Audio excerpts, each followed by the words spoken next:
Ustaz? Oh, bisa. Oh, peluang.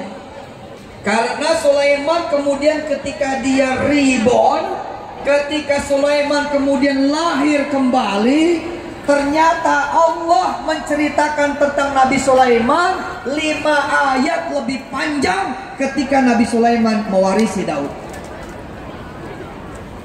Nanti ibu bapak bisa dilihat di rumah masing-masing, mulai dari ayat 30 saya bacakan saja. Nanti silakan dilihat terjemahannya pada saat nanti bapak ibu bisa punya waktu yang senggang. Wa wahabna li Daud Sulaimana ni'mal 'abdu innahu awwab. إذ عرض عليه بالعشي الصافنات الجياد فقال إني أحببت حب الخير عن ذكر ربي حتى توارت بالحجاب ردوها عليه فطفق مسحا بالسوق والأعناق ولقد فتنا سليمان وألقينا على كرسيه جسدا ثم أناب قال رب اغفر لي وهب لي ملكا لا ينبغي لأحد من بعدي إنك أنت الوهاب. Jadi kalau kita pengen jadi Sulaiman, terus kita ngeliat bapaknya, kita bakal bilang begini, ya kakak Uber, dia mempunyai bapak yang hebat, saya nggak punya. Oh dia mau orang kaya, saya nggak punya. Oh dia mau orang mampu, saya nggak punya. Oh dia mau orang hebat, saya mah bukan. Karena itu kemudian Sulaiman dibikin sama seperti kita semua. Kamu bilang dia punya bapak, nggak ada. Kamu bilang dia punya kerajaan, nggak ada. Kamu bilang dia punya kekayaan, nggak ada. Kamu bilang dia punya kekuatan, dia lumpuh. Kamu bilang dia punya kekuasaan, nggak ada. Walaqad fatanna Sulaimana wa alqaina ala kursiyyihi jasada summana. Yang membedakan Sulaiman sama kita adalah dia tidak menyerah. Yang membedakan Sulaiman dengan kita adalah Sulaiman begitu bangkit, tidak ada cerita pengen balik punya kerajaan kayak bapaknya.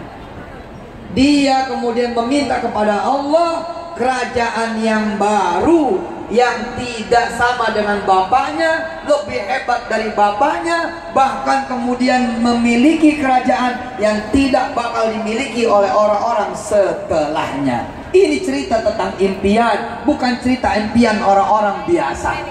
Lihat mereka yang kemudian dikontrakan, lalu duitnya habis, nggak bisa bayar. Apa doanya? Doanya bukan doa Sulaiman. Selalu doanya lebih miskin bahkan daripada sebelumnya. Contoh, ya Allah, jangan sampai saya bulan ini nggak punya duit buat bayar kontrakan. Selalu doanya begitu. Ya Allah, minta duit. Tolong ya Allah, bulan ini jangan sampai saya nggak punya duit buat bayar sewaan. Tolong ya Allah, jangan sampai saya bulan ini nggak bisa bayar kos-kosan. Doanya bukan doa Nabiullah Sulaiman yang sekali doa langsung ke atas. 210 juta. Siapa orang-orang yang tidak bisa bayar kontrakan lalu berdoa, ya Allah, izinkan saya bangun hotel aja dah. Izinkan saya punya komplek apartemen 5 tower, 30 lantai, 3.000 kamar. Siapa? Siapa? Siapa orang yang di DO dari kampusnya karena satu dan lain hal, lalu dia berdoa, baik ya Allah, bila engkau takdirkan aku di DO, izinkan aku punya sendiri kampusnya. Jadi bisa kapan aja di wisuda, punya sendiri, bebas. Rata-rata orang yang di DO menangis lalu berdoa, ya Allah, tolong lembutkan hati pimpinan kampus supaya saya bisa diterima. Kecil amat, udah ditolak kok ngemis-ngemis.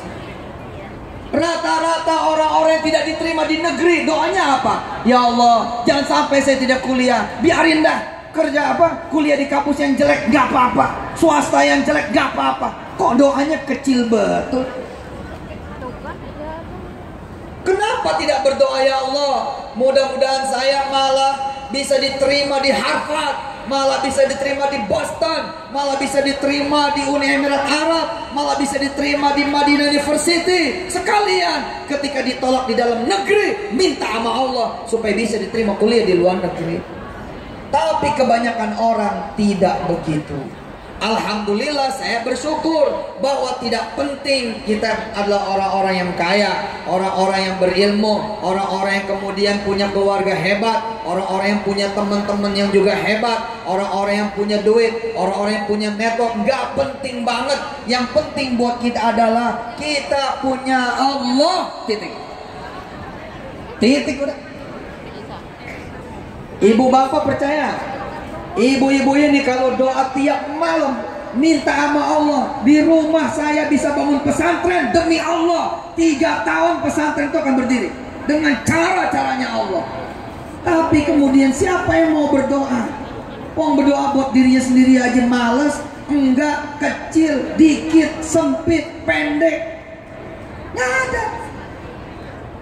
Jangankan bermimpi memberangkatkan haji suatu kampung, kita berpikir kita kayaknya nggak mungkin pergi haji.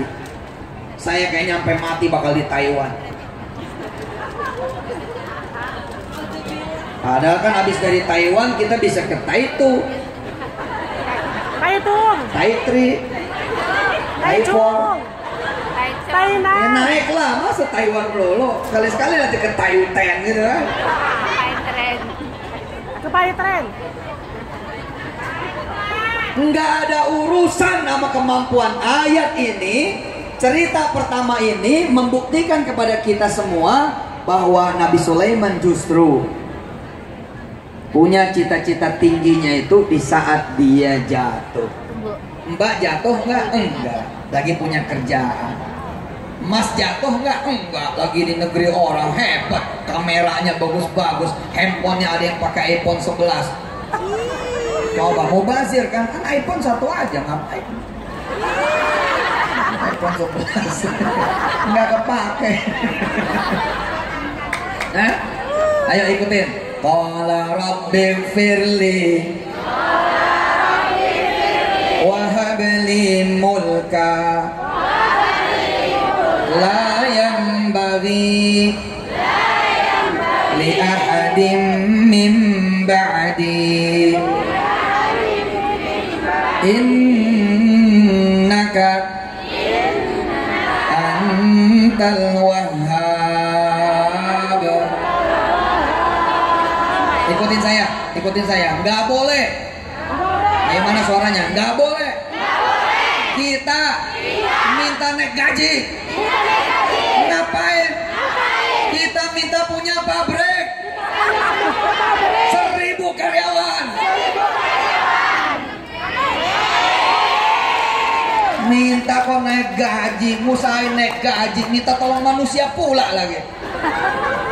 Pusing amat sih. Bila kita punya harta berharga yakni omongan, pakai omongan yang benar. Ayo ikutin. Bila kita punya harta berharga